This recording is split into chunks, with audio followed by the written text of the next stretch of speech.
1.5 million subscriber হয়েছে, তাই বড় ভাই কুয়াকাটা থেকে আমার সাথে দেখা করতে আসছে। বড় ভাই আমার জন্য কেক এনেছে, ওমা সাথে অনেক সুন্দর একটা গিফট এনেছে। আমি খুশি হয়ে বড় ভাইয়ের নানিকে আই লাভ ইউ বললাম।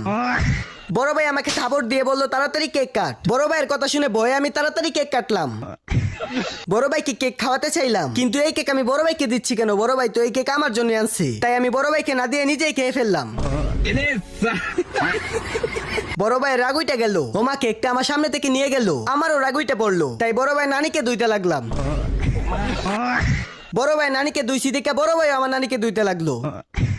বড় ভাইয়ের সামনে থেকে কেক নিয়ে পালিয়ে গেলাম। এখন বড় ভাই চুল ফালাও গা, এখানে আমি একলা একলা খামু, কিন্তু এই কেকটা তো বড় ভাই আনছে, তো বড় ভাইকে না দিয়ে খেলে এটা কেমন হয় না? তাই বড় ভাইয়ের কাছে আবার কেক নিয়ে আসলাম। বড় ভাইয়ের সাথে মিল হয়ে বড় ভাইকে কেক কেটে খাওয়ালাম। বড় ভাইও আমাকে খাইয়ে দিল। না, বড় ভাই তো আমাকে বিড়াল বানিয়ে দিল। রাগুইটা বললো, আমিও বড় ভাইকে বিড়াল বানিয়ে দিলাম। বড় ভাইয়ের জন্য হলেও তোমরা ভিডিওতে লাইক করে চ্যানেলটা সাবস্ক্রাইব করে দিও।